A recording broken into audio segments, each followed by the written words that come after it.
ဘရူနိုနဲ့တွေ့ကစားဖို့မစောင့်နိုင်တော့ဘူးဆိုတဲ့ပါလီပါပရိသတ်များလုံးပဲမင်္ဂလာပါခင်ဗျာ Rare Revival Channel ကနေကြိုဆိုလိုက်ပါရစေမန်ချက်စတာနဲ့ကွင်းလယ်လူတေလီကာလော့စ်ပါလီပါကတော့အသင်းအတွက်ကစားတော်မကစားပေးရသေးဘူးပရိသတ်တွေရဲ့စိတ်ကိုပုံမှန်ထပ်ပို့ပြီးတော့လှုပ်ရှားစေခဲ့ပါပြီ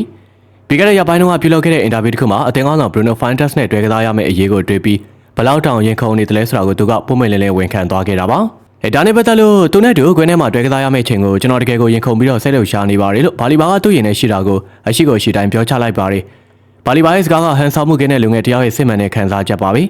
ကမ္ဘာအဆင့်ထိပ်တန်းဖန်တီးရှင်ကြီးတယောက်နဲ့အနီးကပ်တွေ့ကစားခွင့်ရမယ်တင်ယူခွင့်ရမယ်ဆိုတာကတက်သစ်ဆကစားမလေးတယောက်တက်တော့တကယ်ကိုအိမ်မက်တစ်ခုတကယ်ဖြစ်လာတာပါပဲဒီနေရာမှာပါလီပါရဲ့စိတ်ဓာတ်ကတကယ်ကိုချီးကျူးစရာပါကိုကလူငယ်သားမဖြစ်တဲ့အတွက်အသင်းအတွက်အစွမ်းကုန်ပေးဆက်ပြေးလွှားပေးခြင်းတလို့ဝိုင်းကပတိန်ကြီးစီကနေလည်းအထွေအကြုံတွေနီးစနစ်ပိုင်းတွေကိုရေမြုပ်တစ်ခုလိုဆုပ်ယူသွားခြင်းနဲ့ဆိုတဲ့သူ့ရဲ့တင်ယူလို့စိတ်ကအသင်းအတွက်အများကြီးကြိုးရှိနေမှာပါ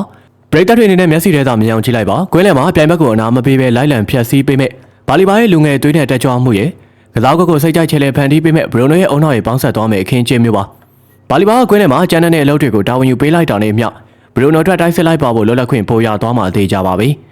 အင်အားနဲ့ညရင်ပြည့်စုံသောပေါင်းဆက်သွားမဲ့ဒီအတွဲဖက်က